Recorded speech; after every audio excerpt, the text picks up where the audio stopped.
I was one stoplight away from driving into oncoming traffic. No one knew that, of course. The SUV behind me certainly didn't. The suited man in the crosswalk didn't glance twice, but I had already made the decision. If the light stayed red for another 5 seconds, I was going to turn the wheel, gun it, and let the world end mid-song. It had been playing softly, the radio, I mean. Some indie song I used to like. Now it just sounded like a joke.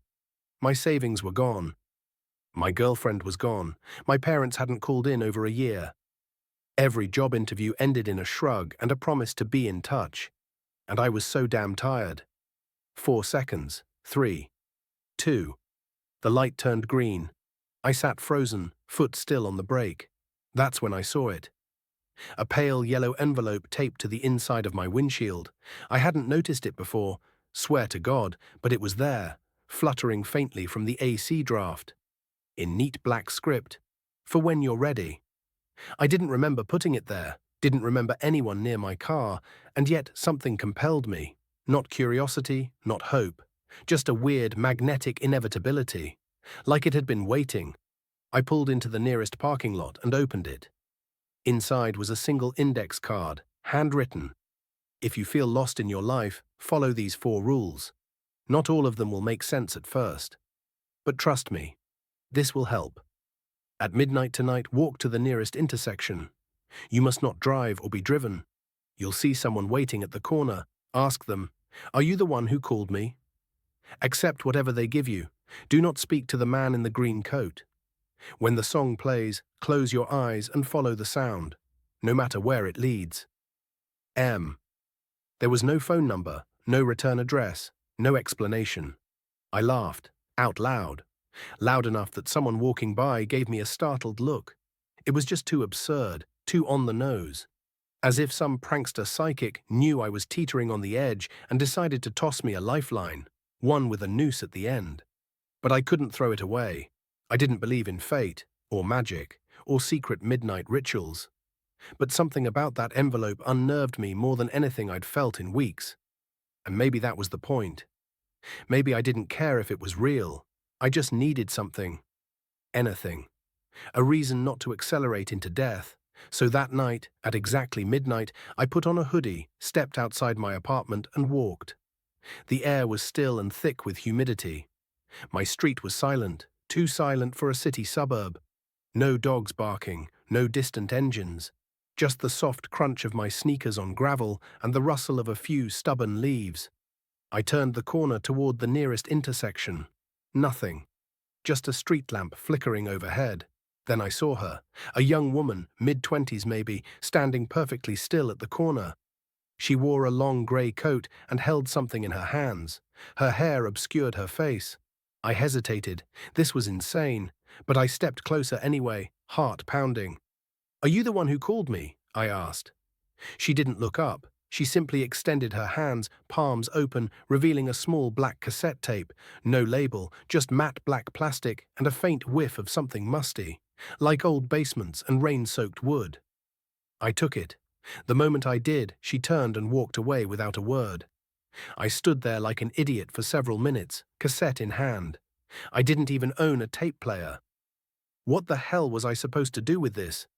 Then I heard a sound, faint, like a song playing from far away, but growing steadily louder. The same tune from the car radio earlier. That indie song. Only now it was distorted, slowed down, warped like it had aged 50 years. I glanced up, and that's when I saw him. Across the street, standing in the shadows under a tree, was a man in a green coat. He wasn't moving, just watching. Rule 3.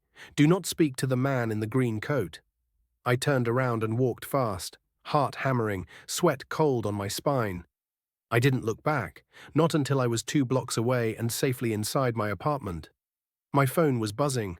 A text from an unknown number. "Good job. Don't rewind the tape. Ever. Listen once. Then burn it." There was no reply option. The number didn't exist when I tried to call it. I sat on the edge of my bed, cassette still in hand. And for the first time in weeks, I didn't feel empty. I felt terrified. And maybe, just maybe, that was enough to keep going. I didn't sleep that night. I laid in bed with the cassette on my nightstand, staring at the ceiling like it might start bleeding, or speaking, or both. I kept waiting for some rational explanation to form, some tiny voice to tell me it was all a dream, or a breakdown, or a sick joke. But that voice never came. Instead, the cassette stayed where I left it, heavy as stone and just as quiet. I must have picked it up a dozen times. My thumbs traced the edges, feeling the tiny ridges and grooves. It felt old, like it had existed long before I was born, like it remembered things. By 4 a.m., I couldn't take it anymore. I got out of bed, dug through my closet, and found an old Walkman I hadn't used since high school.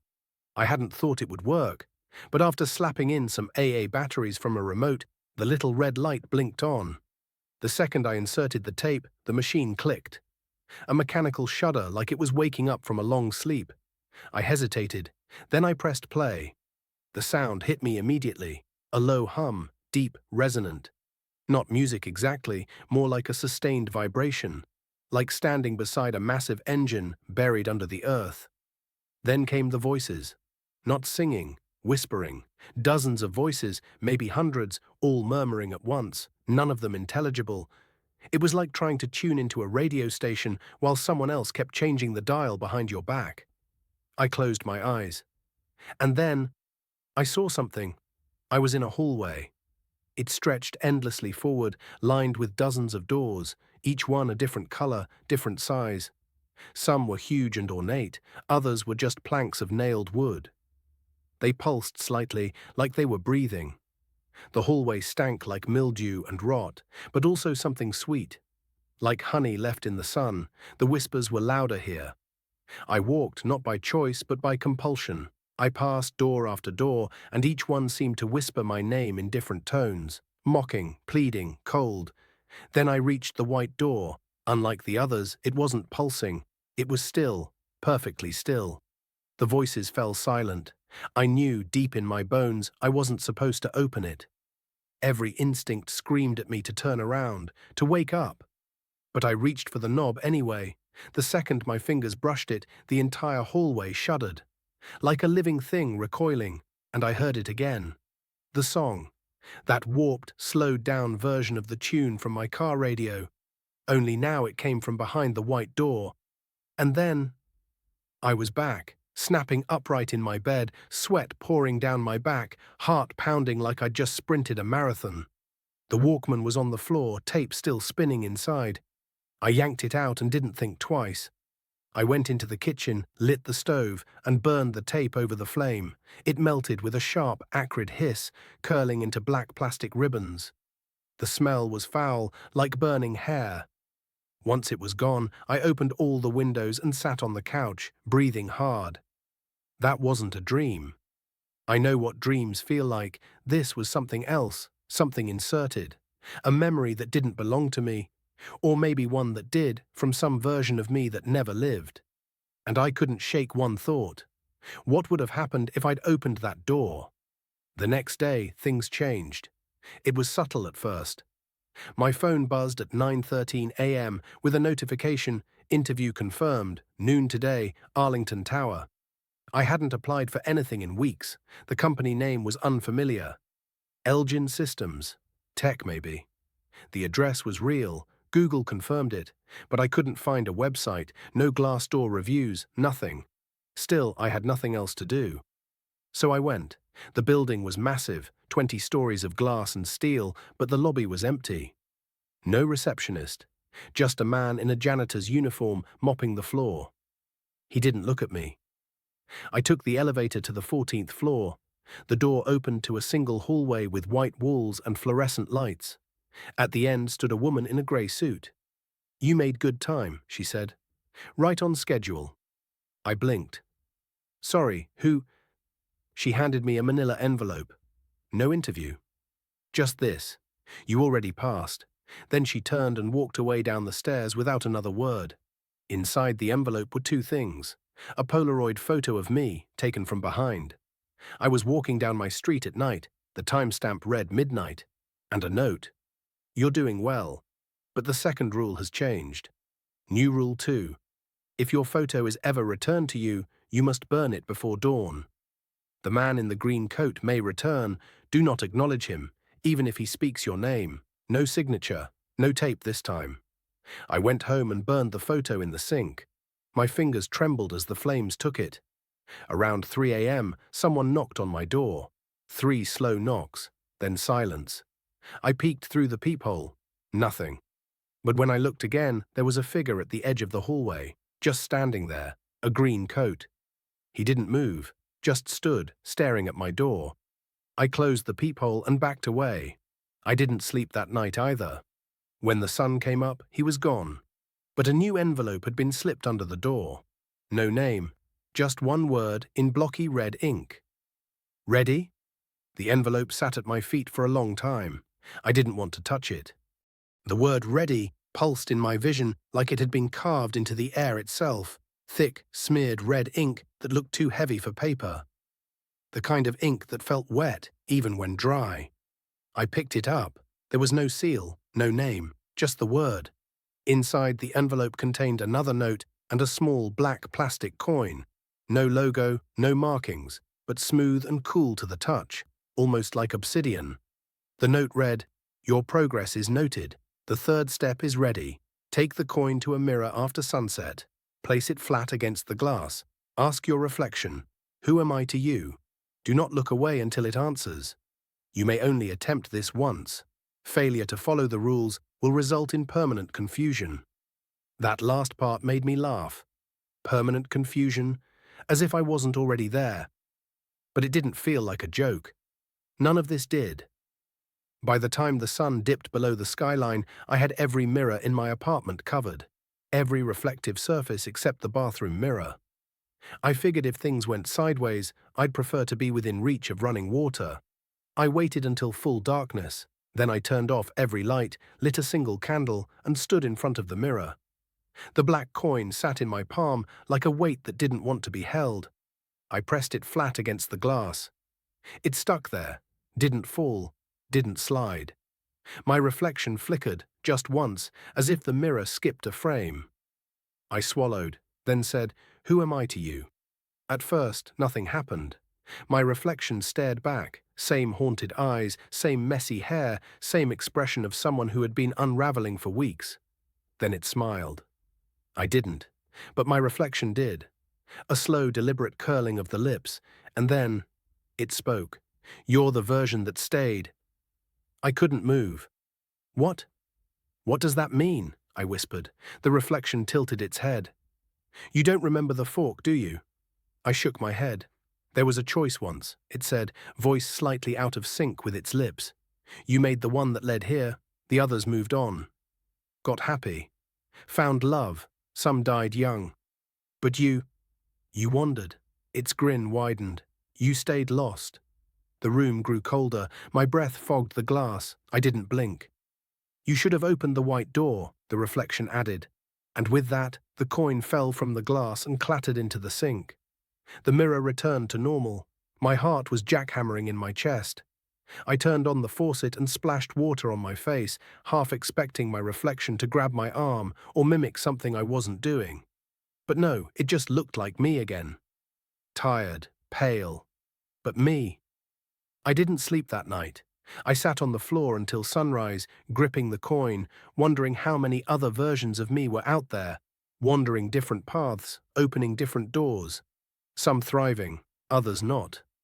And I wondered what made me the wrong one. The next day was strange, stranger than usual. People looked at me differently. At the coffee shop, the barista paused mid-sentence when I ordered and simply said, "You're him, aren't you?" Then handed me a black coffee before I even paid.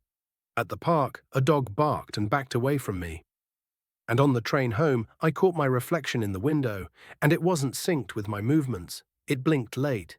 Its shoulders moved off rhythm, and for a second its eyes turned completely black. I got off at the next stop and walked the rest of the way. That night I found another envelope taped to my bedroom wall, not on the door, not slid under it. On the wall, this time it wasn't red ink, it was pale green, fluorescent. It almost glowed in the dark. It read, "Final rule incoming, cleanse your space, something followed you." Inside the envelope was a sachet of dried herbs, lavender, sage, and something else bitter and sour smelling. There were no instructions. I did what anyone would do. I Googled how to cleanse a space spiritually, lit the herbs in a metal bowl, and walked around my apartment, wafting the smoke into every corner. I felt stupid, but something inside me insisted I do it. That if I didn't, something worse would arrive. Halfway through the cleansing, the lights flickered. Once, twice, then they died. I froze. From the kitchen I heard a sound, soft at first, like breath against glass, then a tap-tap-tap on the window. I don't live on the ground floor. I turned, heart slamming against my ribs, and saw a shadow pressed to the kitchen window. Not a bird, not a branch, a hand, fingers long, wrong. I dropped the bowl, the herbs hissed out, my apartment plunged into darkness, and then I heard a voice, not from outside, from inside, a whisper inches from my ear. "You opened the mirror." I spun. Nothing, but my reflection, just for a moment, grinned from the dead TV screen. After that night, I stopped pretending things were going to get better. The mirror, the reflection, the note, the cleansing. It wasn't symbolic or metaphorical, it wasn't a dream. Something had followed me back. It didn't want to be seen. Not yet. But I could feel it. It started with the walls. They breathed. Not constantly, just when I wasn't paying attention. If I stared long enough, the drywall looked perfectly still, ordinary. But out of the corner of my eye, I'd catch it pulsing, like a sleeping animal just below the surface. A quiet inhale, exhale, inhale. Sometimes there was a smell. Rotten leaves, damp wood, mold and copper. I scrubbed every inch of my apartment. Nothing. I even opened up a vent. Just dust, rusted screws, and, deep in the shaft, something carved into the metal. "You left the door open." I moved out of my bedroom that night and started sleeping on the couch with every light on. It didn't help. The whispers came back. But not from the cassette this time. They came from the walls. Faint murmurs just behind the drywall, like people arguing in another room. Except I live alone. And the voices were wrong. Too fast, too dry, like sand being blown into words. The worst part was the rhythm. It sounded like breathing, like something was waiting in time with me, matching my breath until I held mine just to see if it would stop. It didn't. That's how I knew it wasn't me going crazy. It kept breathing. And one night, I heard it say something, clear as a bell, whispered through the wall behind the couch. 4 rules. 4 doors. One must remain closed. I bolted upright. My throat was dry, my skin prickled with static. I didn't know whether to scream or run. So I did neither. I just sat there, staring at the drywall like it might open up and exhale a person. Or something worse. The next morning, I found a new envelope. This time it was in the fridge, taped to the inside of the door like a grocery list. It was damp from condensation. Inside was a note and a drawing. The note read, "Rule 4 is the most important. You don't get to it until the others are complete. But the things that live between rules are hungry. They wait for gaps. Do not leave the 4th rule unfinished. Do not stop now." The drawing was done in ink, shaky lines like someone sketched it in the dark. It showed a man curled up on the floor of an apartment, eyes wide open, staring at a vent in the wall. From inside the vent, long black fingers reached out. Above the image were 3 words, "Don't look back." I got desperate. I called my brother, Ben, first time in months. He picked up on the 3rd ring, sounding groggy. "It's 3 a.m. You all right?" "No," I said. "I think I let something in." "What?" I tried explaining. The rules, the cassette, the reflection, the shadows in the walls. I expected him to tell me I'd lost it. I wanted him to. I needed someone to ground me. But Ben just went quiet. After a long pause, he said, "You got the rules?" "Yes." "What number are you on?" 3, I think." He sighed. "You shouldn't have opened the mirror." My blood ran cold. "You know about them?" "I got mine 5 years ago," he said. "Didn't follow them. Ignored the first one. Everything went sideways." He didn't elaborate. "Do you still have them?" I asked. "Number they stop coming if you fail. But the thing doesn't leave." "What thing?" He didn't answer. Instead, he said something else. Don't leave your apartment tonight, no matter what you hear, and don't answer if it knocks. Click. He hung up. That night, the walls started bleeding. I'm not joking, not metaphor, not imagination. At around 1:34 a.m., I noticed a dark streak near the ceiling, just above the couch. I got closer, expecting maybe water damage, a leak, but it was thick, crimson, viscous. I touched it. It was warm. The whispering started again, clearer this time, no longer behind the wall, right next to me. One door, one door, one door. It repeated endlessly, like a chant, like a warning. I couldn't stay. I packed a bag, grabbed my keys and made for the door. But when I touched the doorknob, my skin burned. I jerked back and looked. A perfect black circle had formed in the metal, the exact size and shape of the coin from the mirror ritual. It was embedded in the door like an eye. And when I leaned in close, I swear to God, it blinked. Then came the knock. 3 sharp knocks from the other side. I remembered what Ben said. Don't answer, don't open. But the voice on the other side wasn't a stranger, it was me. Hey, it whispered, friendly. It's okay, you did great. Just open the door and we'll finish the last rule together. We've been waiting for you. I backed away slowly. The door rattled, then again, harder, like something slamming its body into it. The walls began to pulse again, breathe, and the lights flickered once, then twice. Then everything stopped. Silence. I was frozen, bag in hand, standing in my own living room like it had become a stranger's house. When I looked down again, the envelope had returned. Same place, same green ink. It read, "The 4th rule is almost here. Don't trust the one that wears your voice. Before we move on, please donate me in the form of subscribe." By now, I kept my apartment like a war zone. No mirrors, no open vents. No silence, white noise playing 24/7. The envelopes had stopped for 2 days, which I assumed meant I either did something right or horribly wrong. Then, on the 3rd night, I found one folded into the shape of a bird. It was perched on my pillow like it had flown in while I wasn't looking. I unfolded it carefully. Rule 4 is ready. The final one. To proceed, you must enter the room that should not exist. You will find it at 3:03 a.m. sharp. Open your bedroom closet. There will be a door. The room is not yours, but it remembers you. Do not answer questions. Do not fall asleep. And above all, do not let it follow you back. That was all.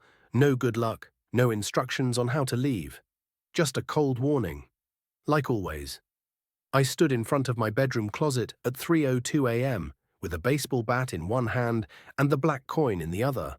My breath fogged in the still air, even though it was spring and my heating was off.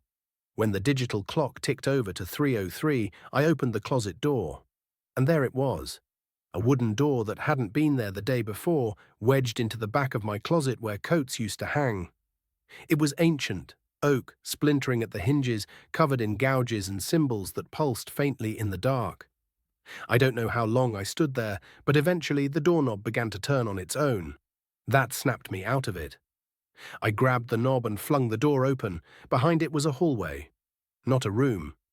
Not immediately. It stretched farther than any physical space in my apartment could allow.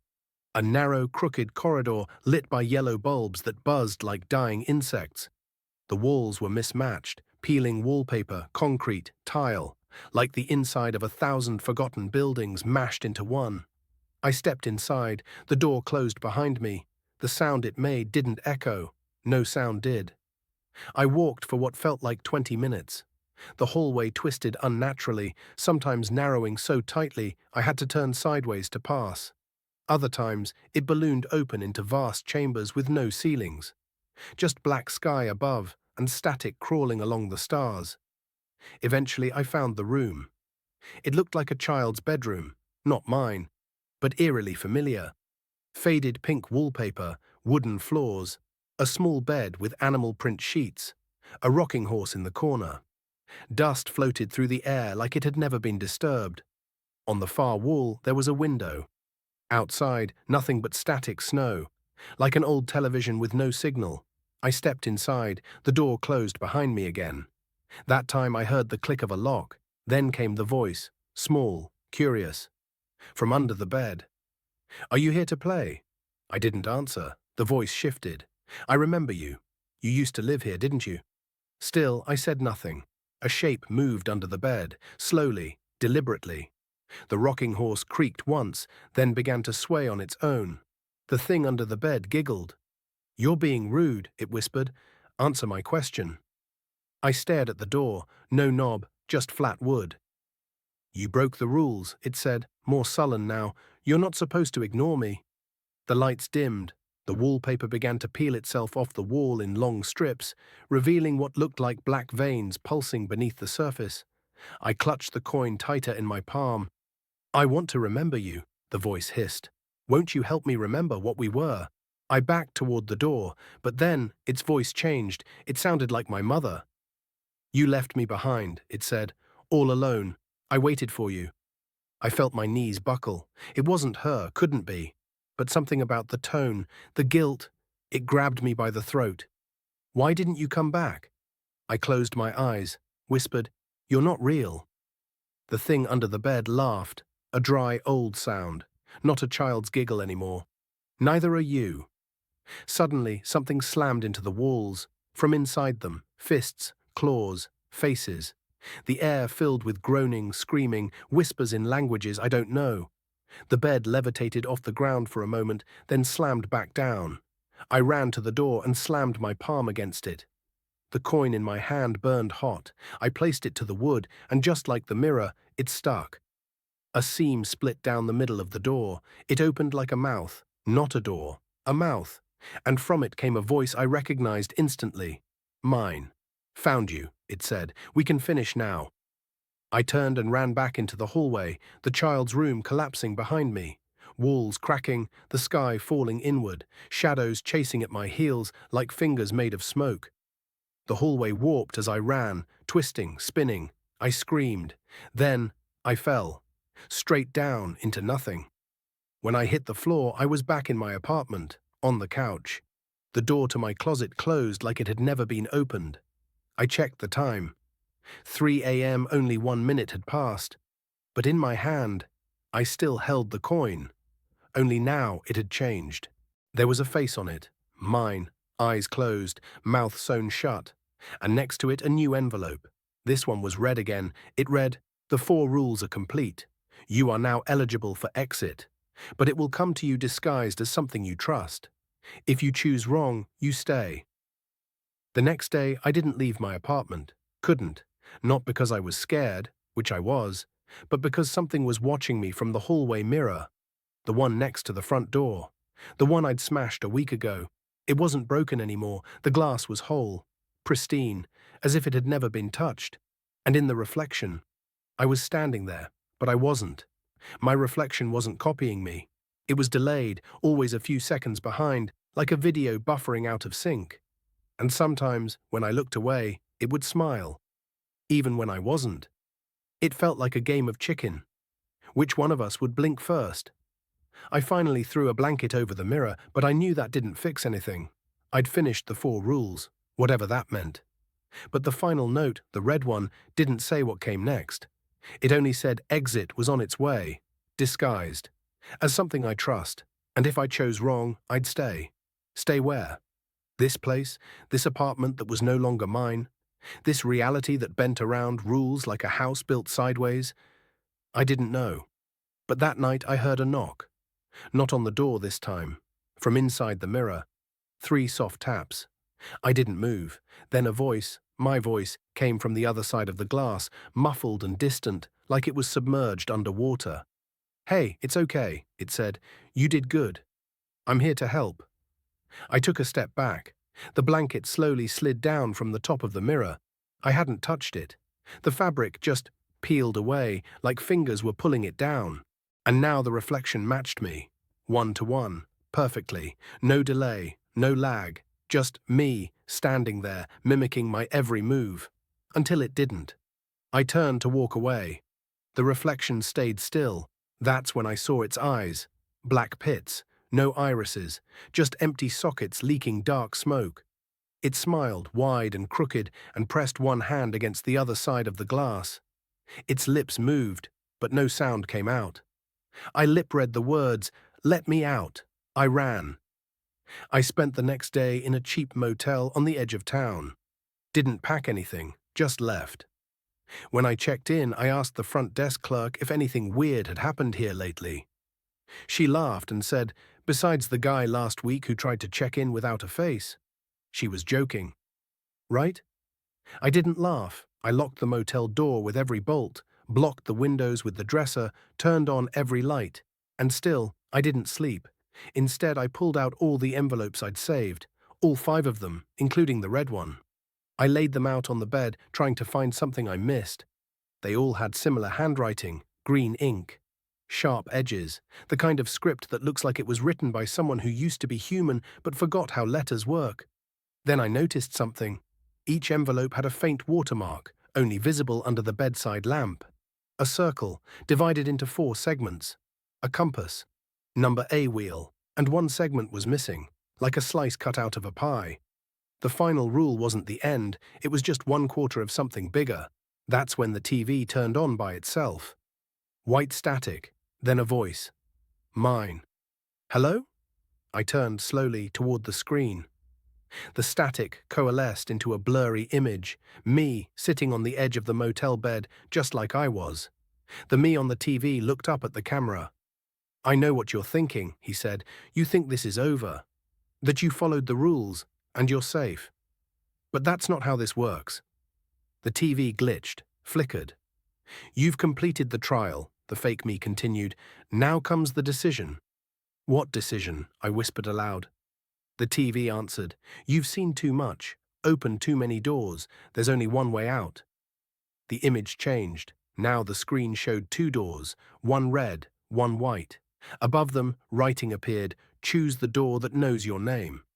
The static crackled. A timer appeared on screen, 60 seconds, counting down. I stood, frozen. The red door looked like the one from my closet. The white one looked like the front door of my childhood home. I had no clue what to do. Then, a knock. I turned toward the motel door. Another knock, and a voice. Ben's voice. Hey man, it's me. It's Ben. I found you. I hesitated. I know what's happening, he said through the door. I know about the rules. You're close, but you can't choose the red door. How do I know it's you? I asked. A pause, then, when you were 13, you broke Dad's camera and blamed it on me. He grounded me for 2 weeks. You cried about it in secret for 3 days. He was right. No one else would know that. I stepped toward the door, put my hand on the knob. Then, from the bathroom mirror, a voice, mine again, came softly. Don't trust him. He remembers the story, but he's forgotten the soul. I whipped around. The mirror was fogged over, like someone had taken a shower, but the room was cold, no steam, just condensation, and a message scrawled across the glass. You already chose. The timer on the TV hit 0. The screen went black. Both doors, on the TV, swallowed by static. The motel door creaked open. Ben stepped inside. Smiling, too wide. His eyes, black pits like the reflection. The thing pretending to be my brother said, Congratulations, you stayed.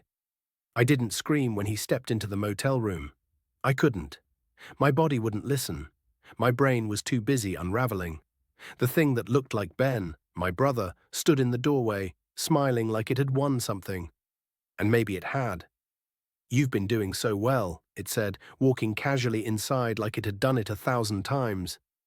You followed the rules. You survived. You even figured out most of the game. Game, I managed to say. It nodded, almost proud. That's what it is in the end. A game of recognition, memory, faith, survival. You did better than most. I took a step back. What happens now? I asked. The thing pretending to be Ben looked genuinely curious. Now, it repeated, now you stay. You've been chosen. That's how this works. But the envelope said that the exit would come as something familiar. It interrupted, and you failed the test. My heart plummeted. This isn't about escaping, it continued. It's about where you belong. And you belong here. With us. I lunged for the motel bathroom, slamming the door shut behind me and flipping the lock. I could hear the thing outside, laughing. But the laugh changed halfway through. It glitched, broke apart. It wasn't Ben anymore. It wasn't anything, just static in a voice's skin. I turned toward the bathroom mem, still fogged, still etched with that message, "You already chose." I stared at it. "No," I whispered. "I choose again." And then, just like that, the mirror rippled. Like water. I didn't hesitate. I dived through. I landed in an elevator. Not just any elevator. One made of black metal, polished to a mirror-like shine. There were no buttons, no floor indicators, just me, a single overhead light, and the sensation of motion. Down. Fast. I wasn't falling, but it felt like I was. The pressure in my chest built like a balloon. I thought I might pass out. Then the elevator stopped. The doors slid open with a hiss, revealing a hallway made of bone. Actual bone. Pale, yellowed, stacked into the walls like bricks. The ceiling dripped a black ichor, the floor pulsed, alive. I stepped out. A low hum filled the air, like a distant choir chanting in reverse. I walked forward. There was no other choice. Eventually the hallway opened into a massive atrium, circular with 4 archways stretching out in different directions. In the center stood a monolith, 20 feet tall, covered in the same green ink as the envelopes. On the base of the monolith was a plaque. It read, "The rules were never for your safety, they were for your filtering." A second plaque below it read, "Those who pass become guardians, those who fail, reminders." I didn't understand. Then I heard them, voices, coming from the archways. I turned slowly. From one hallway came a chorus of people reciting the rules I had followed, verbatim. Over and over, their voices were hollow, like they weren't saying the words, just remembering them. From another, a low mechanical thrum, chains dragging, something heavy moving just beyond sight. From the third, laughter, children, familiar. It made my skin crawl. And from the fourth? Nothing. Pure silence. I turned toward the monolith again. This time, there was something at its base that hadn't been there a moment ago. A black envelope. I picked it up. Inside was a single note. "You have one more test. This one is yours alone. No rules, no help, no warnings. The elevator will take you there. If you survive, you may leave. If not, you'll become what follows." I felt the cold elevator doors open behind me. I turned. Inside stood me. Not the smiling thing, not the black-eyed doppelganger. Just me, wearing the same clothes I'd worn the first night this started. He nodded. "Come on, it's time." I stepped into the elevator beside myself. The doors closed. This time we went up. We didn't talk. We just stared ahead, both of us breathing slow, shallow breaths. I finally turned to him, myself, and asked, "What is this?" He didn't answer.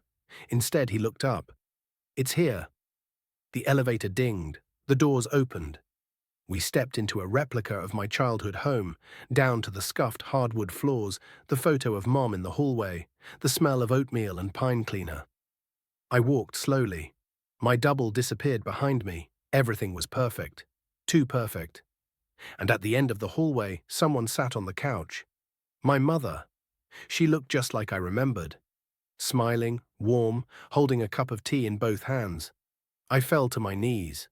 "Mom," I whispered. She nodded. "You made it," she said. Tears ran down my face.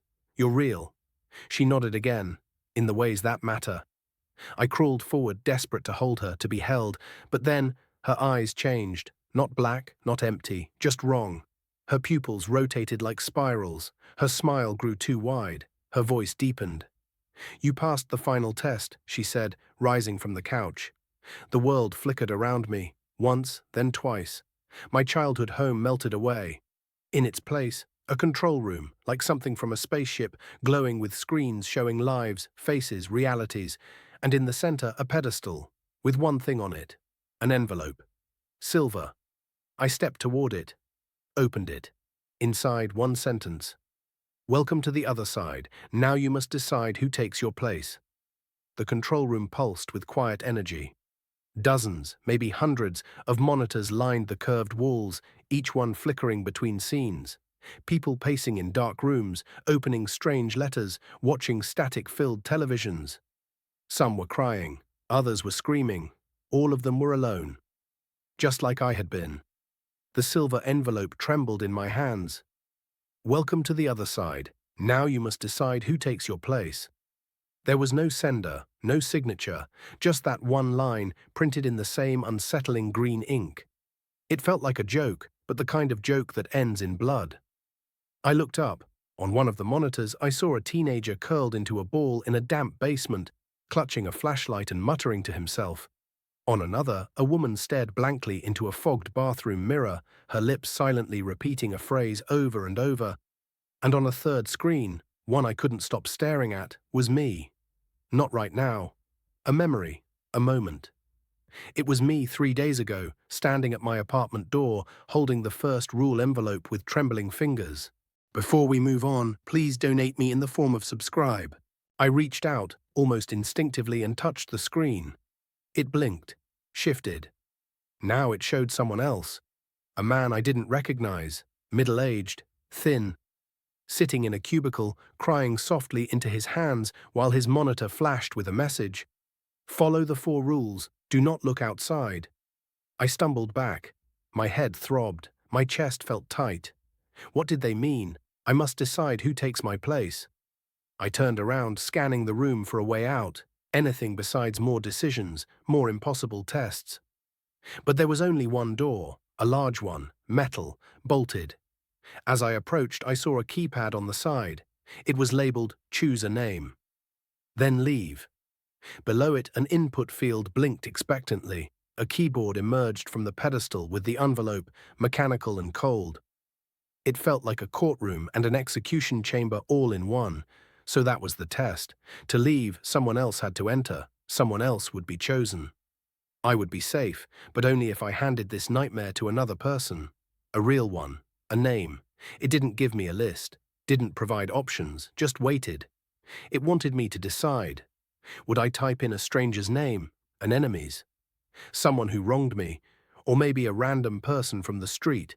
A bartender, a cashier, someone who smiled too long or not enough? The question rang in my head. Was my survival worth their suffering? I backed away from the door, sat down in the center of the room, surrounded by monitors full of horror and confusion. I tried not to look at them, but they buzzed like insects, drawing my eyes. So many people, all trapped in their own versions of this, all following their own rules, praying they were doing it right. Some of them wouldn't make it, some would, and some would become part of it. Like me. I must have sat there for hours, maybe more. Time didn't work normally in here. My mouth was dry, but I couldn't feel thirst. My limbs ached, but I couldn't move. Then finally a monitor flickered. A new face appeared. A little girl, maybe 9. She sat on a swing set in an empty playground, clutching a red envelope in her lap. Her eyes darted back and forth like she was waiting for something to jump out of the trees. I stared. My fingers hovered over the keyboard. Would I? Could I? I couldn't breathe. Then something changed. The room dimmed. A low hum began to build, deep in the walls, vibrating the floor beneath me. The screens all shifted to static for a moment, and then a new message appeared, covering every monitor at once. If you refuse to choose, a name will be assigned for you. Time remaining, 5 hours. A countdown began, 5 minutes. Panic surged. This wasn't mercy. This wasn't some quiet afterlife. It was a system, a self-sustaining loop that pulled people in, filtered them through trauma, and spit out a new generation of… what? I had seen the monolith. The message. Those who pass become guardians. Those who fail, reminders. I didn't want to become either, but maybe there was a way out. A loophole.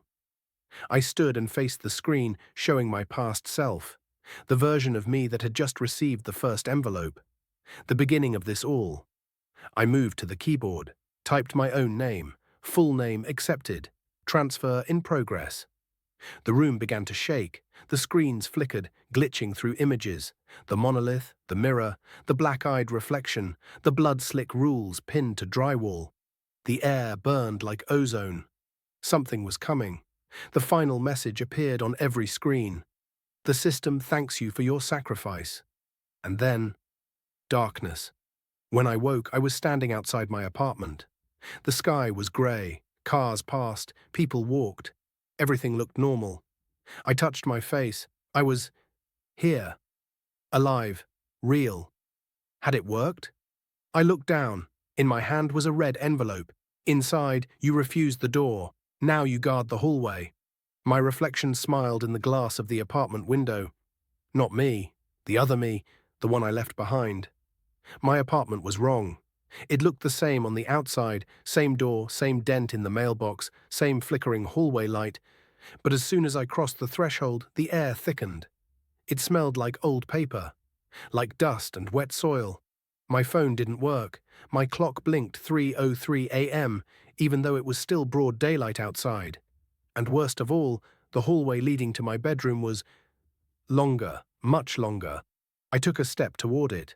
The floor creaked like it hadn't been walked on in years. I turned to leave, to run. But the door behind me was gone.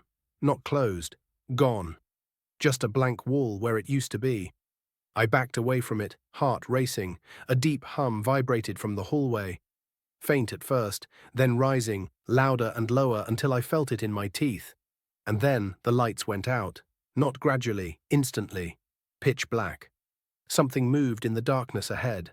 A slithering, dragging noise, not fast, not loud, confident. I fumbled for my phone again, still dead. I couldn't breathe, couldn't move. But I remembered the envelope, the last one I read.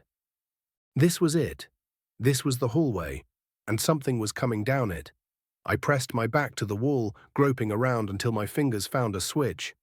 I flipped it. The lights flickered on for half a second.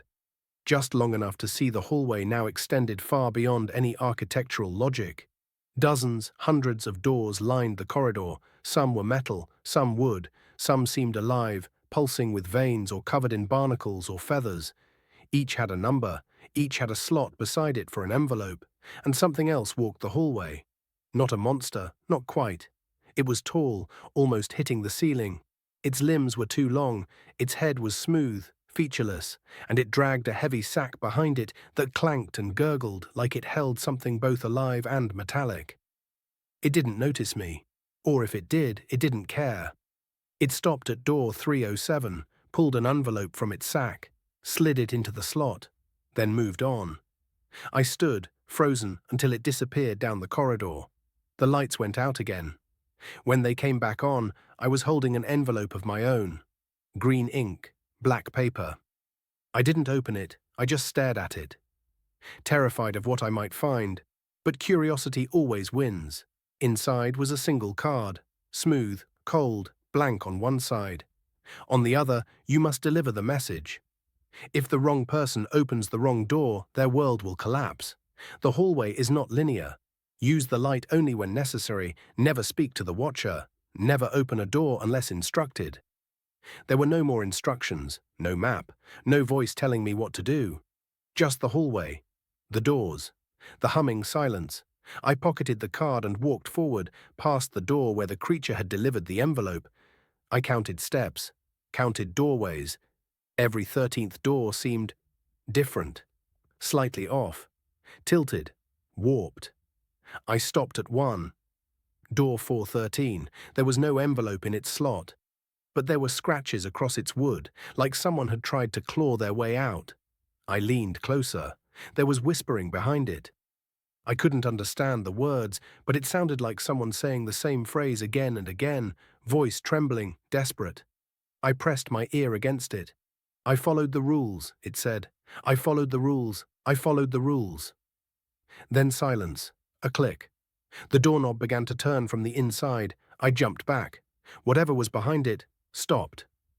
The hallway lights dimmed, flickering. A heavy metallic breath filled the air, like the hallway itself was exhaling. Then footsteps echoed in the distance. Not human. The watcher. I ducked into a shadowed corner between two doors and held my breath.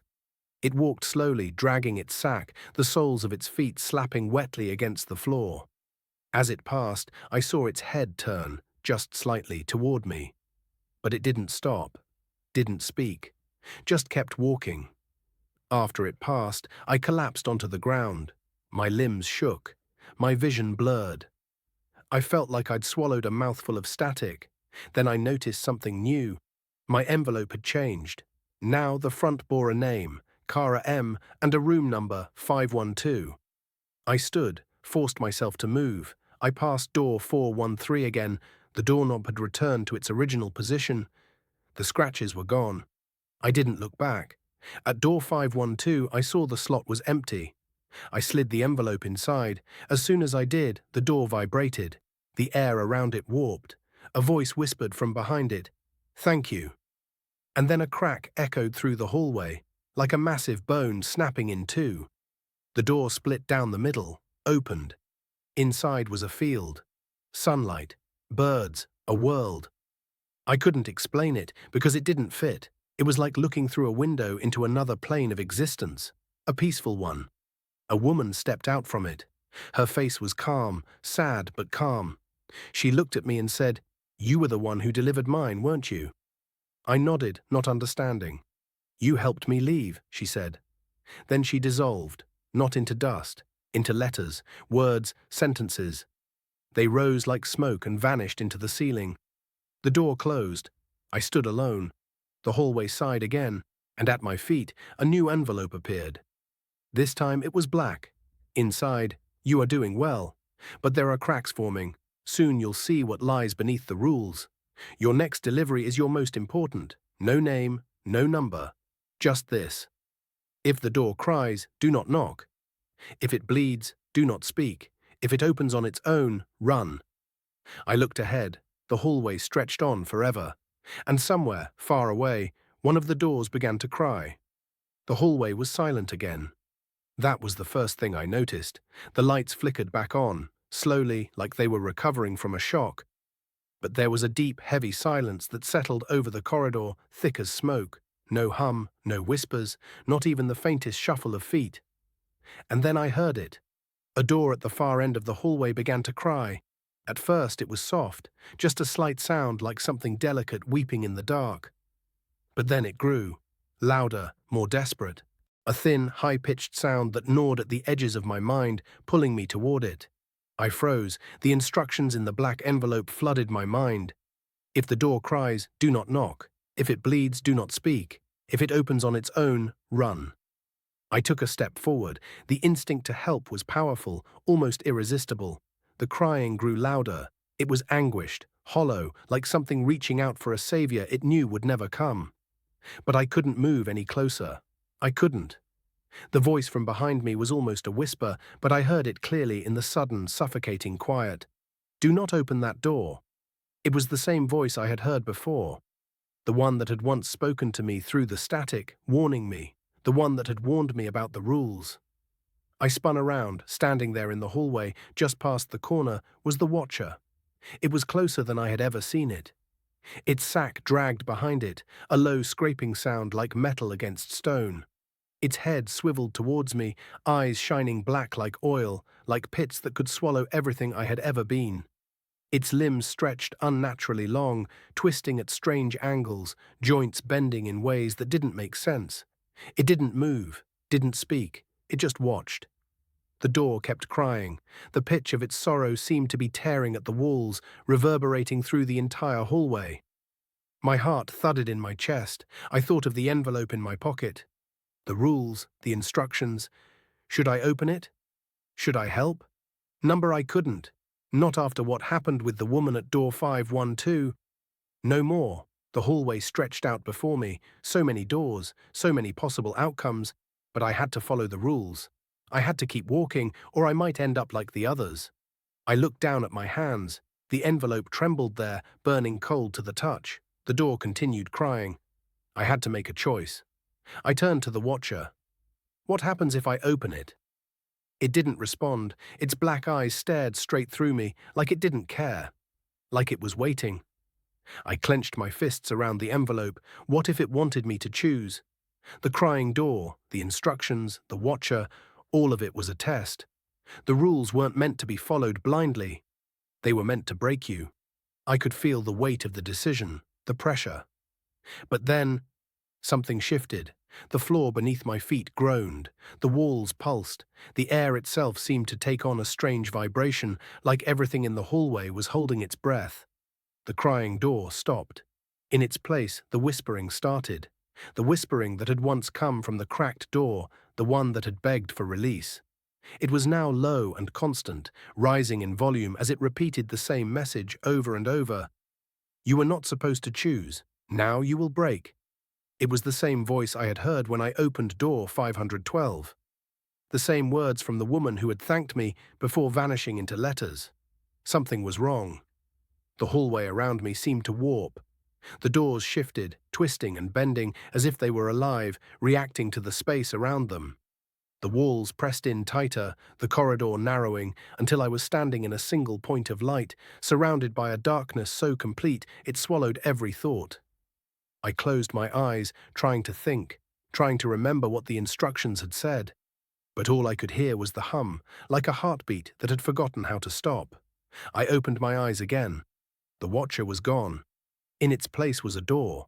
Not just any door. It was black, with a brass handle, and there was a deep crack running down its center, leaking some kind of dark, viscous substance. It bled. The rules flooded my mind again. If it bleeds, do not speak. I should have listened. I should have run. I should have turned away from the door, taken the envelope, and kept walking. But the crack in the door widened. The black liquid began to pool around the base, glistening in the dim light. It looked almost inviting, like something ancient, like it had been waiting for me to come.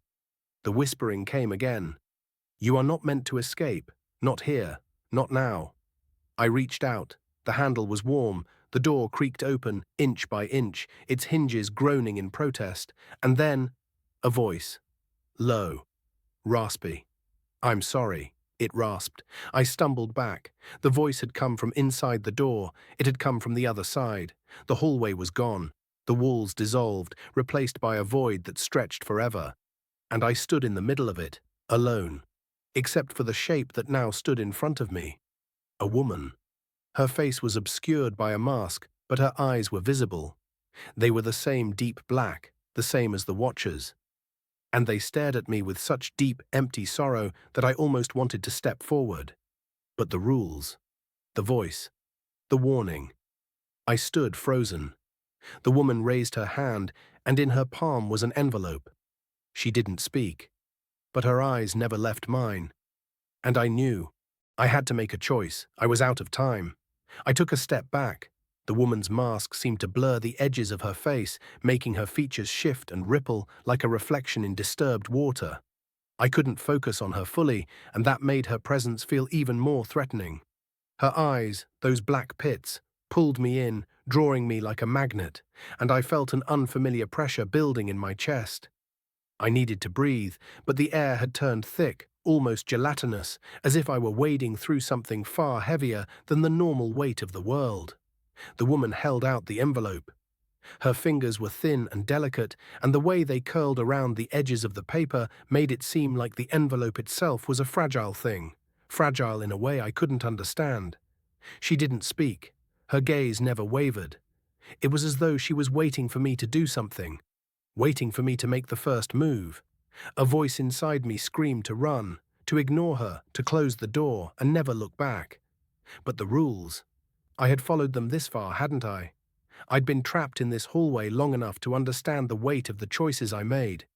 I had seen what happened to people who didn't follow the rules, people who didn't play the game. The Watcher, the woman who dissolved into letters. And now, this. This was the next step. I reached for the envelope. The instant my fingers brushed against the cold paper, the air around me changed. The oppressive weight in my chest increased, pushing me down, as though the very space itself was squeezing the life from me. My vision blurred, but I refused to look away. The woman's eyes, those black, empty eyes, held me fast. And then I saw it, a tiny ripple in the air in front of me. It shimmered for the briefest of moments. A doorway, no, a veil, had appeared, stretching open like the mouth of a cave, deep and endless. The woman's fingers tightened around the envelope, and the ripple grew larger, swallowing the edges of my reality. She stepped forward, The air around her bent and twisted as she moved. "You've been following the wrong path," she said, her voice low, almost gentle. "You've been playing their game, but it's not meant for you. You don't belong here. Not anymore." I tried to speak, but no words came. Her lips twitched into a faint smile. "You thought you could escape, didn't you? But you can't outrun the rules. Not when they've already been set into motion." I felt a cold knot in my stomach, and the growing sense of dread deepened. She continued, "You've been delivered this far because it's your turn now. The rules? They don't care who you are. The game will find you no matter how far you run." I struggled to stay grounded, forcing my mind to focus through the fog of fear swirling around me. What? What happens if I don't take the envelope?" I managed to rasp, my voice barely a whisper in the suffocating stillness. The woman's expression darkened. Her eyes narrowed, though there was still no anger, only resignation. "If you choose not to take it, you will have missed your opportunity. A door will open elsewhere. A new person will take your place, and you will cease to exist in this world. But—" She let the word hang in the air. I stood there, paralyzed, staring at the envelope in her hand. There was no more light, only that creeping darkness and the distant hum of something far, far away. The woman's eyes held me in place, not giving me the room to question, to ask if this was really happening. "What's inside it?" I asked, almost pleading. "What do you want from me?" The woman paused. Her lips parted, but instead of speaking, she held the envelope out to me once more. "I can't tell you," she said, her voice thick with finality. "That's the part of the game. You have to open it to find out." The game. The phrase echoed in my head, vibrating deep in my bones. What would happen if I opened it? I hesitated. The fear was choking, like a tangible thing. I had heard the whispers. I had followed the rules so far. But what if opening the envelope was the point of no return? What if I couldn't go back after this? Still, the pull of the envelope was undeniable. "Take it," the woman urged again, her voice soft but laced with an unspoken command. I reached out. My fingers brushed against hers as I took the envelope. As soon as I had it in my hand, the veil in front of me flickered again. I could see the shadows of something far darker stretching out behind it. The sound of a door opening. A crackling noise. Something wrong. The woman stepped back, her figure retreating into the darkness, her black eyes still fixed on mine. "Be careful," she said quietly. "You're not as safe as you think." I didn't know how to respond. The envelope was heavy in my hand, and yet I couldn't wait any longer. I ripped it open. "Before we move on, please donate me in the form of subscribe." Inside was a small, folded note, the paper yellow and brittle, like it had been lying in some forgotten place for too long. I unfolded it slowly.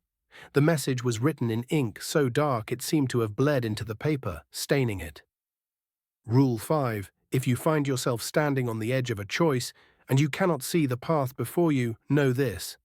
Every decision is a reflection. Your next choice will shape you. Every step forward will pull you deeper into the game. I felt a sudden shift in the air around me. The game. I glanced around, and then it hit me. The hallway had changed again. The doors were different, more unstable. Their edges seemed to vibrate, like they could tear open at any moment. The walls shifted and reformed as if something had rearranged the very structure of the space. The envelope crumpled in my hand. I couldn't breathe. Something was happening. Something irreversible. I looked at the woman one last time, but she was gone. Instead, there was a door in front of me. Not just any door, it was familiar. A white door with a cracked window. The door to my apartment. And inside, the crying. I stepped forward. The rules had shifted again. The door loomed in front of me, its white frame cracked and weathered like it had been through years of neglect. The glass in the window was shattered, and shards of it lay scattered on the floor beneath, reflecting the dim, pulsating light around me. It was familiar. Too familiar. The door to my apartment. I didn't want to touch it. The rules were clear. The game had already shifted. I had broken one rule already when I opened the envelope, and now there was this. The door was a test, a reflection of my past choices. It wasn't just any door, it was a door I had left behind. I could hear the faint sound of crying on the other side, the same faint broken sound I had heard in the hallway earlier. It was hollow, like a hollow echo from some place far off, maybe from another time altogether. And yet it felt personal. My apartment. I could almost smell the familiar scent of stale coffee and old books. The smell of my life. My world. The rules. I couldn't think of them all at once. I couldn't. My hand trembled as I reached toward the door, but something inside me screamed to stop, to run, to ignore it. I had made it this far. I had followed the path, I had opened the envelope, and I had survived the watcher. But this door, it was something else. It was pulling me, drawing me closer as if it had always been waiting for me to return. And then I realized I had already made my decision. I reached out and gripped the handle. It was cold. The metal sent a shock of ice through my veins, making my bones ache as if I were holding something ancient. The door wanted me to open it. I could feel that now, in the way it resisted my touch, like it was holding back something far worse than I could imagine. But it didn't matter. I twisted the handle and the door creaked open. The moment it moved, a gust of cold air rushed past me, making the hairs on the back of my neck stand on end. The crying grew louder, filling the empty space around me with a sound that felt like it was tearing through the very fabric of my mind. I stepped over the threshold, my body moving without thought, drawn forward by the sound of that crying. The apartment. It looked wrong. The walls were darker than I remembered, the shadows too deep. The familiar layout, the kitchen nook, the hallway to the bedroom, all were twisted, as if someone had reassembled them in the wrong order, like a child's playhouse that had been designed to disturb. And there, standing in the middle of the living room, was her, Lacey, my wife. She was standing in front of me, her back turned, the faintest of tremors moving through her form. Her hair was disheveled, hanging around her face like a tangled mess. Her arms were limp at her sides, and her eyes were wide and empty in a way that made my stomach drop. The crying. It was coming from her. I took a hesitant step forward, my heart pounding in my chest. This wasn't right. This wasn't the Lacey I remembered. There was something wrong. Something had changed. "Lacey?" I whispered. No response. I stepped closer. "Lacey, it's me. I'm here." Still, she didn't move. The air in the room grew heavier, like I was suffocating beneath the weight of it all. I reached out a hand, barely able to steady myself, but before I could touch her, I saw it. The mark. A long, jagged scar across the back of her neck, where her skin had been torn and twisted like it had been violently ripped open. It wasn't just a scar, though. It was something else. A dark, inky blackness that crawled beneath her skin, pulsing and undulating, like it was alive. It wasn't something that could just be ignored. I froze. The crying was louder now, coming from inside her, almost like it was growing from within her.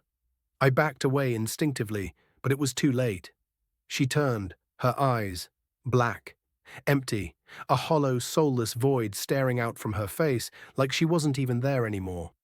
The warmth I had once known in her gaze was gone, replaced with something cold, something far older, something that had been waiting for me to come back. And then I saw it. Her mouth opened wide, unnaturally wide, and the crying that had been coming from her suddenly stopped, replaced by something else. A voice that sounded like 1,000 whispers, all clamoring to be heard at once. "You shouldn't have opened the door," the voice hissed. "You shouldn't have come back." I stumbled back in horror, my pulse racing. The woman, the thing, that had once been my wife, Lacey, was no longer standing there. It was something else entirely. She reached for me. "You're too late," she whispered. The walls around me began to warp. The room stretched and bent, the edges of the apartment folding in on themselves. The familiar apartment I had lived in for so long no longer looked like a home. It looked like a trap, a place where time and space had lost their meaning. The door behind me slammed shut. I was trapped. I turned back to her, panic flooding my senses. No, this can't be real. This is a trick," I gasped. Lacey's face twisted into something inhuman, her features stretching as her skin began to crack like dry parchment. The blackness beneath her skin spread, seeping through her veins, overtaking her. And then the voice came again, this time clearer, louder. You have no choice now. The room grew colder. The walls closed in. I had to make a decision. I had to. I had to follow the rules. I couldn't breathe. The walls continued to close in on me, but it wasn't just the space shrinking. It was my mind. The weight of the decision was pressing against me from every side, suffocating me, pushing the air out of my lungs, drowning my thoughts in a tidal wave of panic. The woman, the thing that had been Lacey, was no longer a person I recognized. Her face was a distorted mask of nightmare, the black veins crisscrossing under her skin like some hideous web. Her eyes, those empty pits of darkness, watched me as she reached for me again, her long fingers curling into claws. I stepped backward, my legs trembling. The cold air had turned into something worse. The temperature plummeted, but the chill didn't come from the room. It came from within me, like a cold, gnawing dread that had burrowed into my chest and was eating me alive from the inside out. The voice spoke again, growing louder, more insistent. You followed the rules so far, but you can't escape this now, not anymore. I didn't know what to do. My mind was spinning, racing from one thought to the next, but none of them made sense. This wasn't real. This couldn't be real. But it was. The room around me continued to shift, bending and warping like it was alive, like it was a part of the game. The boundaries of the world I had once known were falling apart, and all that remained was this place. This twisted, broken version of reality that felt more like a nightmare than anything I could have imagined. The thing that had once been my wife, my Lacey, was no longer a person. It was something else, something ancient, something hungry. And it was coming for me. I couldn't run. The walls were closing in too fast. There was no way out. But there had to be. I looked down at the envelope in my hand, the one I had opened in the hallway, the one that had started this whole thing, the one that had given me the fifth rule, the one that had led me here. The paper was crumpled and torn, the edges ragged, as if it had been torn through time itself. The ink on the note had faded, but I could still make out the words. Rule 5. If you find yourself standing on the edge of a choice and you cannot see the path before you, know this. Every decision is a reflection. Your next choice will shape you. Every step forward will pull you deeper into the game. I could feel the truth of those words now, deeper than ever before. This wasn't just a game anymore. It wasn't about following the rules. It was about choosing. I had a choice. But what was the right one? The woman, the thing. Lacey's grotesque form lurched forward, her body moving like it was made of shadows and decay. Her mouth opened wide, impossibly wide, as though she were about to swallow me whole. And then, in the deafening silence, I heard it again. The crying. It was coming from behind her, from the walls themselves, from the very air around me. But this time, it wasn't just any crying. It was my voice, my own voice, echoing through the space, pleading for help, begging for an end to the nightmare. It was me, but not me. It was the sound of my soul, a cry of despair and confusion, a call for release. I looked around frantically, trying to make sense of what I was hearing. It felt like the walls were closing in on me, the room folding around me, warping and twisting into something darker. I couldn't tell where I was anymore. My thoughts were fraying, the very fabric of reality tearing apart around me. And then it hit me. I had to make a choice. The rules had never been about finding a way out. The game wasn't about escaping, it was about choosing. The path forward was always mine to make. And now, standing here in this broken apartment, the final choice was mine too. I could choose to walk away. I could choose to turn my back on this nightmare and pretend I had never opened the envelope, never walked down this twisted path. I could choose to leave the game behind, forget the rules, and step away from the darkness. But what would that cost me? The thought of running, of walking away, felt like a betrayal. It felt like abandoning the truth. I could feel the weight of my choices, the pull of the rules, the pull of something much older and darker than I could ever fully comprehend. I knew that if I turned away, there would be no going back. The game would find someone else to take my place, and I would cease to exist in this world. That was the price of failure. But there was another way, another choice. I could embrace it. I could step deeper into the game. I could follow the rules and let the game shape me. I could accept whatever was coming, whatever was waiting for me, and let it consume me. I could choose to become something else, something more. I looked at the figure in front of me, the thing that had once been my wife, the woman I had loved, now reduced to this. Her body twisted and broken, her eyes black holes of nothingness. She was waiting for me, her fingers still reaching, still pulling. This was the choice, the final one. My heart pounded in my chest, the pressure building in my head. My mind screamed for me to do something, anything, to take control of the situation. But no matter how hard I fought, I couldn't escape the truth. The game was waiting for me. I reached for the envelope again, but it was no longer there. I looked down, and for the briefest moment, I saw the reflection of myself in the shattered pieces of glass scattered across the floor. I saw myself changing. The reflection was not mine. The reflection was someone else. I didn't recognize myself. The reflection in the broken shards of glass was wrong, completely wrong.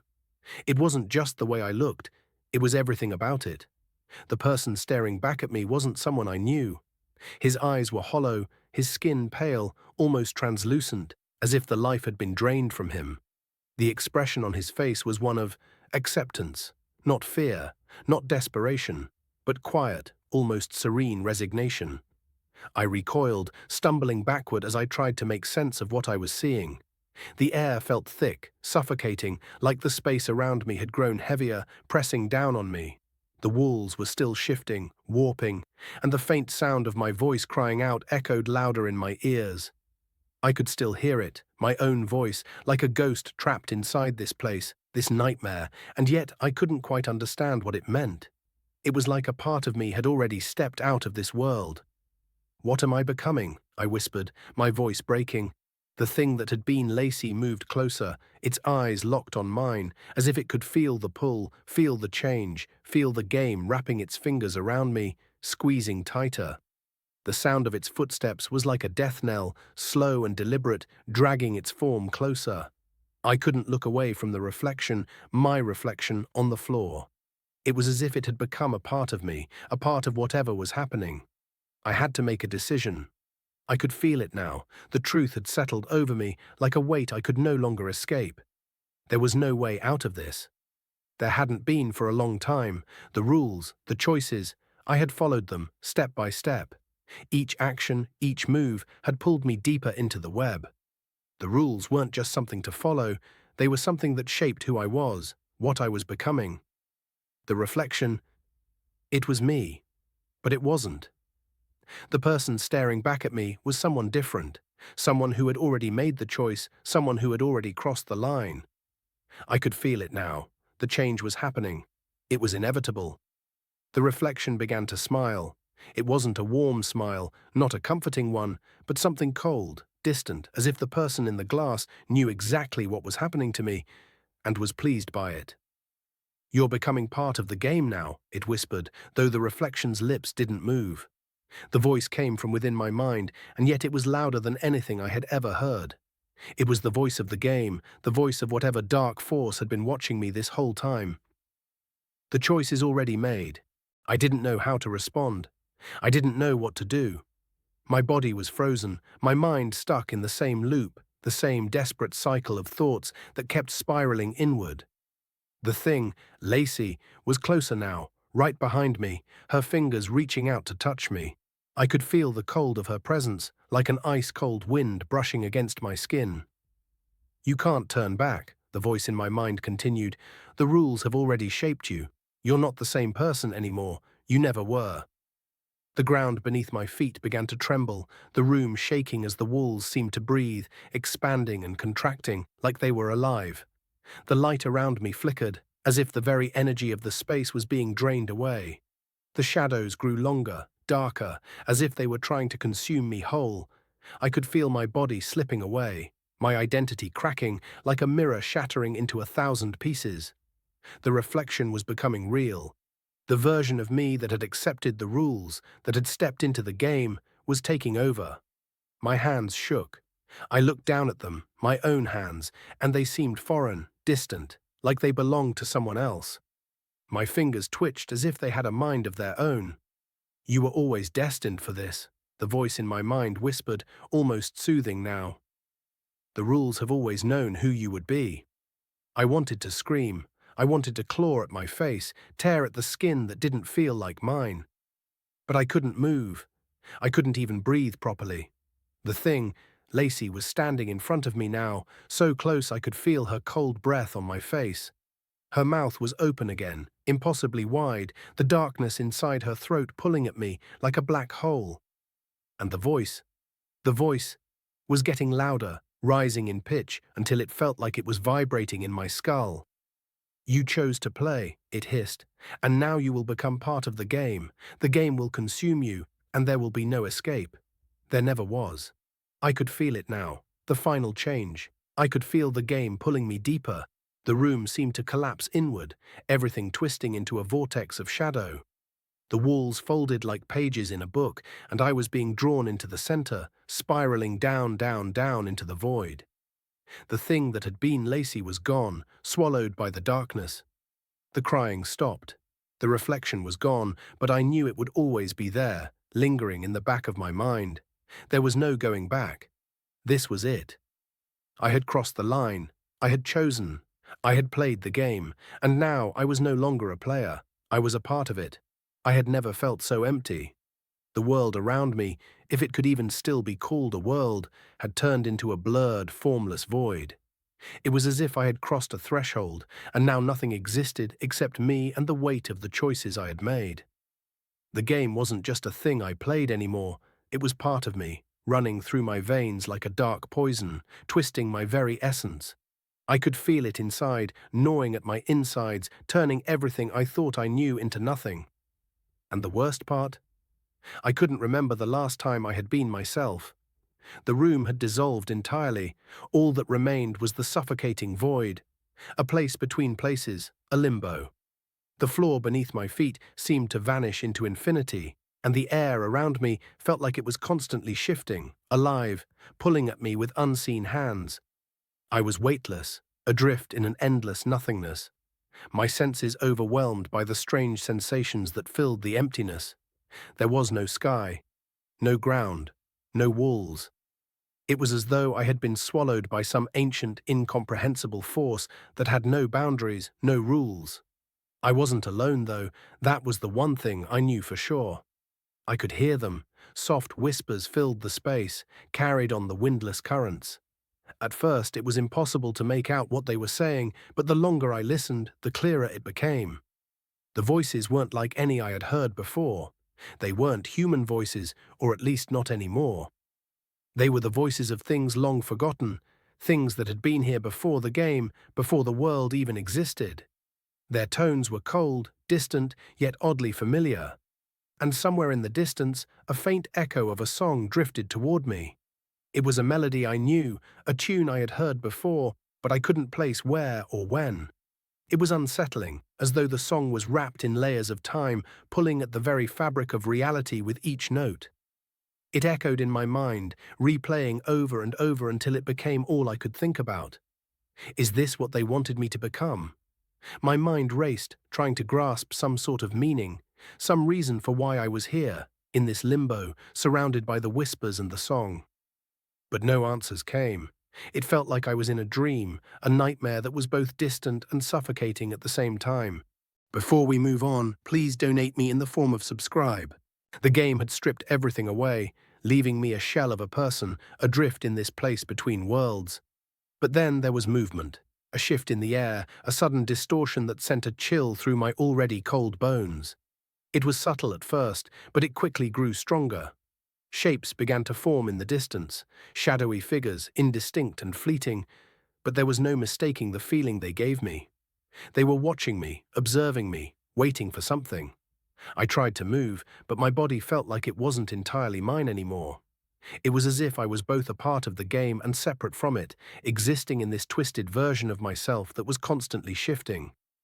Every movement was disjointed, like I was moving through water, heavy and slow, and the voices, they were getting louder, more insistent, almost like they were trying to communicate something to me. But what? Come closer, a voice hissed, its words scraping across my mind like nails on a chalkboard. You are ready, you have chosen. Now you must see. I couldn't tell where the voice came from, but it was all around me, inside my head, wrapping around my thoughts like a vine, squeezing tighter and tighter with each breath. Without thinking, I began to move toward the shapes. It was as if some unseen force was guiding me, pulling me closer to whatever they were. The closer I got, the more the air seemed to change. The temperature dropped, and the whispers became more distinct, more urgent. It felt like I was walking through some sort of veil, something separating this place from everything else. The air thickened, and I realized the whispers were no longer just whispers. They were words, clear and sharp, but the language was strange, ancient, foreign. I couldn't understand them, but I could feel the meaning behind them. They were speaking of something dark, something old. I stepped forward again, the floor beneath me seeming to shift and sway as though it weren't solid, as though it were part of some larger, shifting organism. My mind screamed to run, but I couldn't stop. I had no choice but to follow the path laid out for me.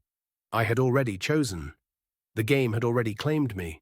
And then, just as I was about to reach the center of the shifting shadows, I saw her again. Lacey. She was standing there, her back to me, surrounded by the shadows. She looked the same, but there was something wrong about her, something deeply unsettling. She was motionless, her face turned toward the ground, her hair hanging in front of her face like a curtain. The shadows danced around her, swirling and flickering like living things. She was a part of them now, a puppet of the game. "Come to me," she whispered, her voice eerily calm. I couldn't speak. I couldn't move. All I could do was watch as she slowly turned toward me, her face now visible. It was her face, but it was twisted, distorted, like something had gnawed away at it, leaving behind a hollow mockery of the woman I had once loved.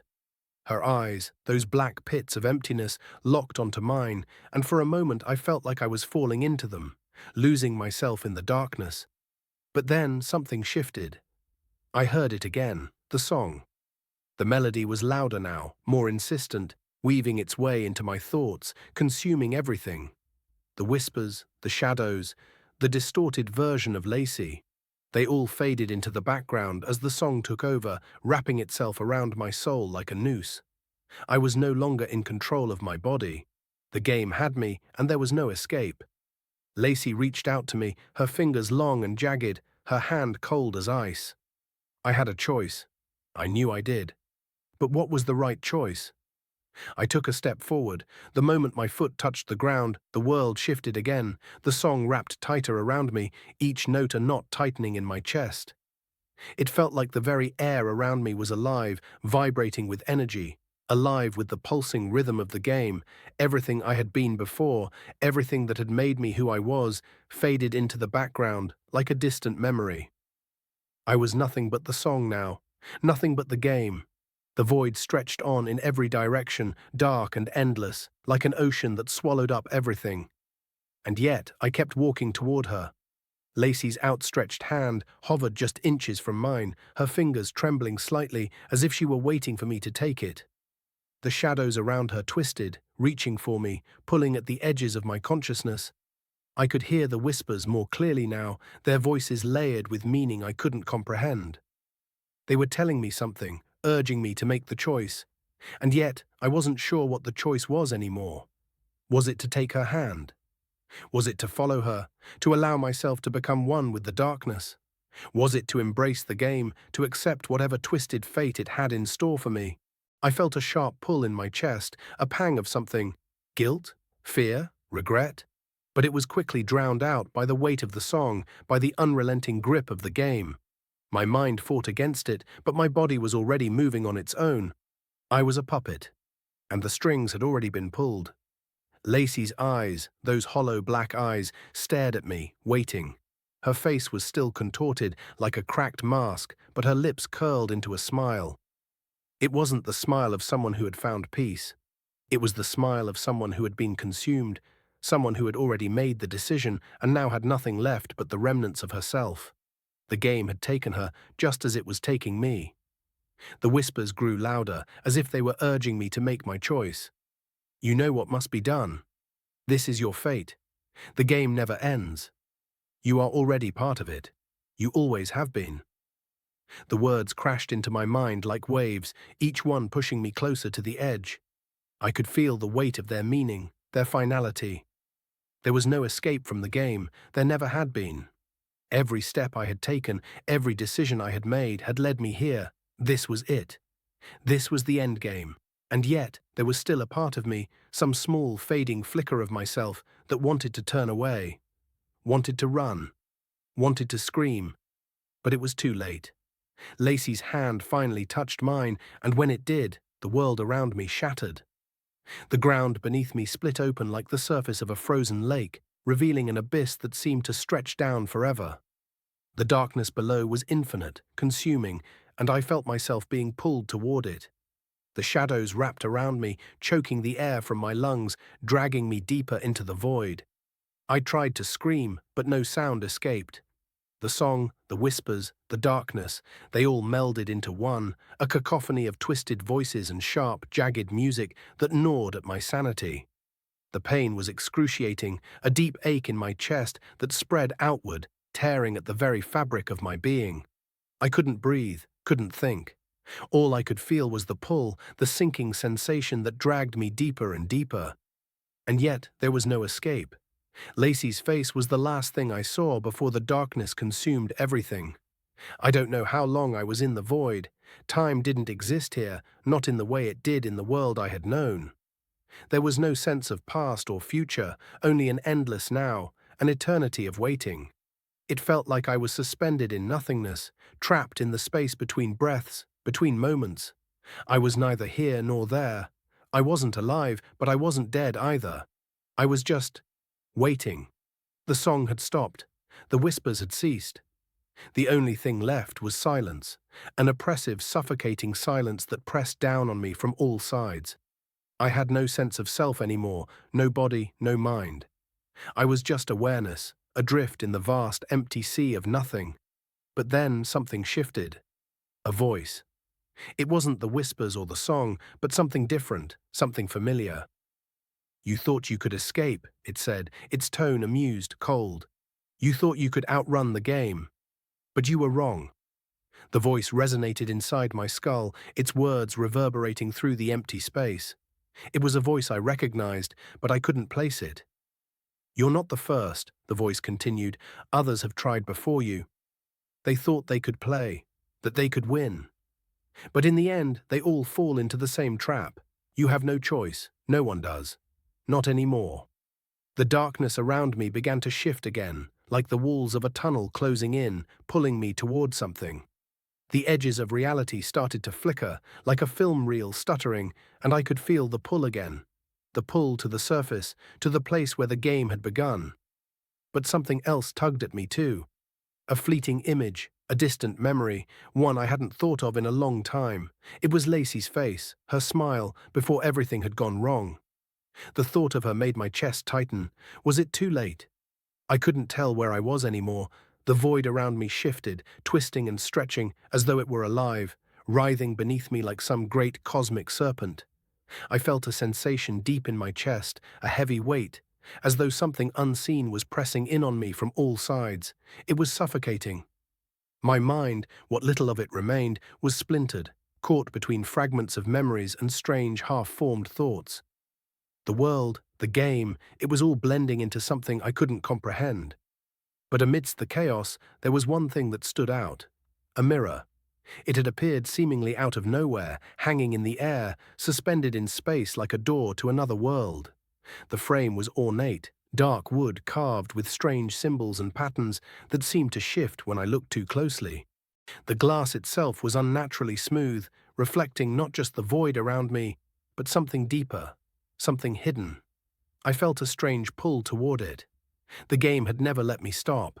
It had never given me the opportunity to question, to break free.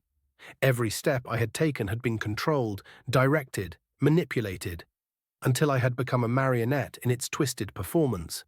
But now, in the presence of this mirror, I felt something I hadn't felt in what seemed like an eternity.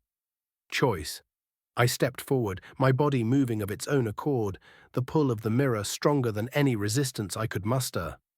The air around me seemed to thrum with energy as I drew closer, the faintest hint of my own reflection beginning to take shape. For the first time, I truly saw myself. The figure in the mirror was not the man I had been before. No, this was someone else.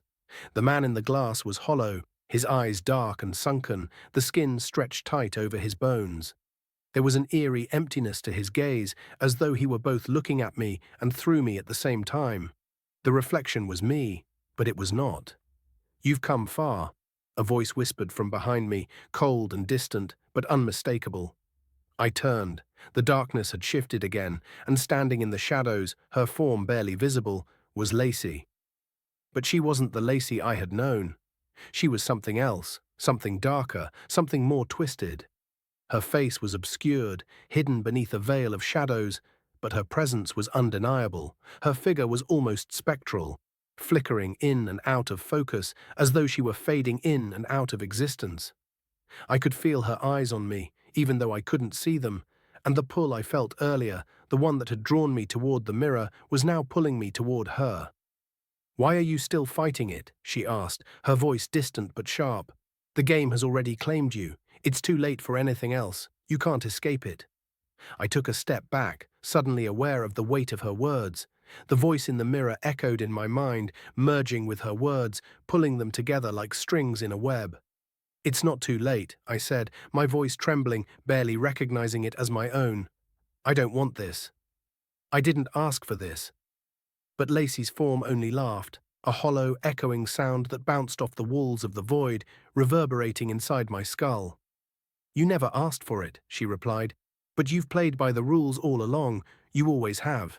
You've just been too blind to see it." The words struck me like a hammer to the chest, and for a moment I couldn't breathe. She was right. Everything I had done, every choice I had made, had led me here. The game had never been some external force I could outrun. It had been me all along, my desires, my weakness, my longing to feel something again.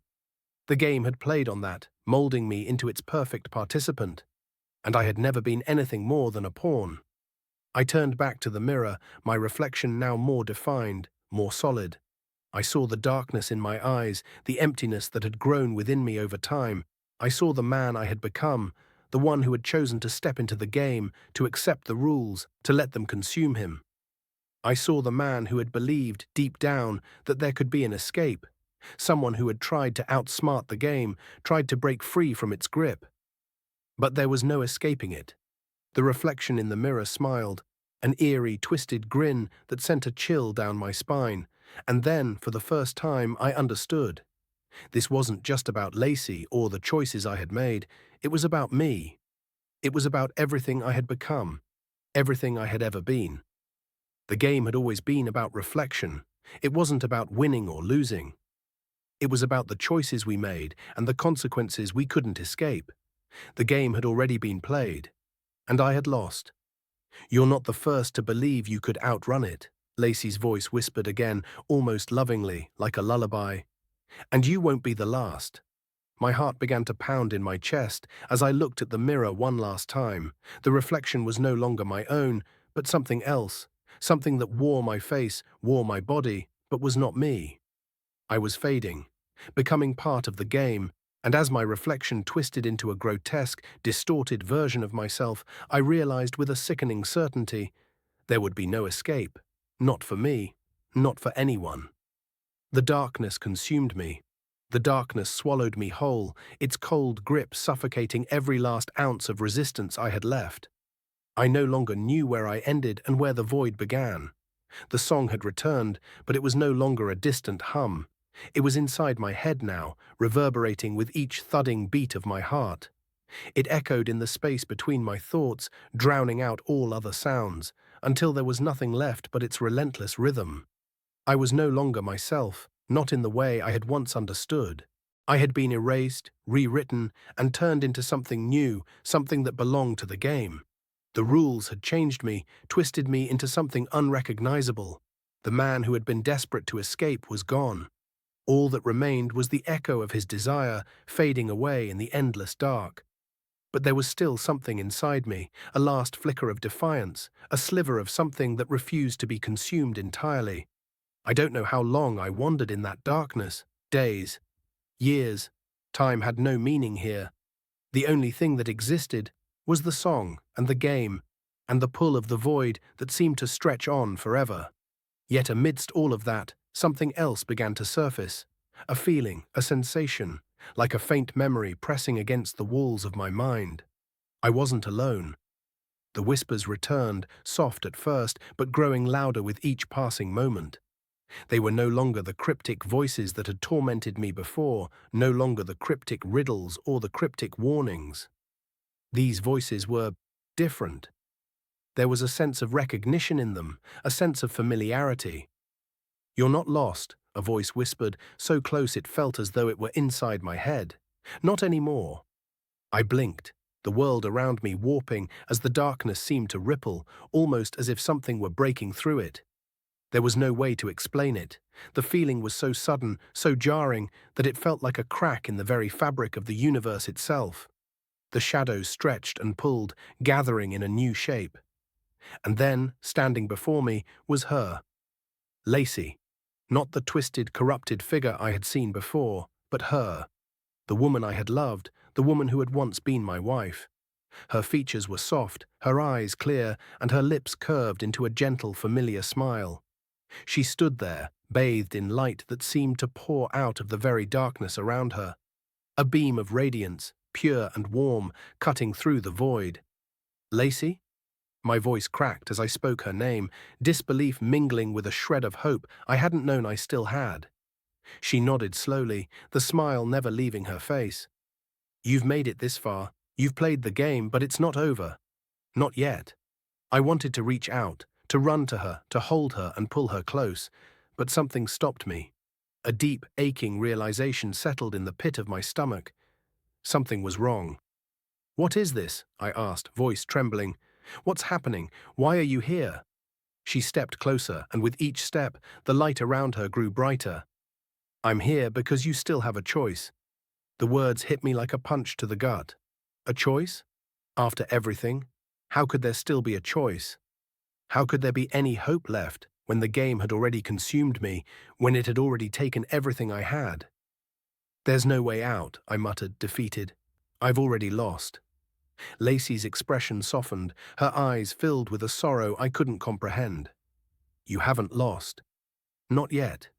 You can still choose. But you must be willing to give up everything, just like I did." The words hung in the air, heavy with meaning. What was she saying? What did she mean by everything? I didn't understand. Was this just another trick? Was this part of the game too? "What do you mean?" I asked, stepping closer to her, desperate for an answer. "You've been given the rules. You followed them, and now you must face the consequences of your choices," she said, her voice gentle but firm. "But in doing so, you've reached a point where you can still change things. But you must let go of the past. You must let go of everything you thought you knew." I wanted to scream, to shake her, to demand answers. But the words didn't come. Instead, a cold emptiness filled me, as though the very essence of my being was being pulled out of me, one thread at a time. "What do I have to do?" I asked, my voice barely a whisper. "You must make the choice," she said, her tone sorrowful yet resolute. "You must decide if you want to live in the game, or if you want to leave it behind. But be warned, the cost will be high. Everything you've known, everything you've built, it will all be gone." The finality of her words hit me hard. Could I do it? Could I leave the game behind? Could I break free from the web of lies, the endless loops, the twisted rules that had controlled my every move? But the weight of it all, the pain, the regret, the guilt, it all felt too much to bear. Would it be worth it? "You've always had the power," Lacey's voice echoed as I stood frozen, paralyzed by doubt. "You just needed to realize it." The song began to fade in the background, the whispers growing fainter. And with it, the light that surrounded Lacey began to dim. She took one final step forward, placing her hand gently on my chest. "The choice is yours," she said, her voice a final, fading breath. And just like that, she was gone. The light vanished, and the darkness closed in.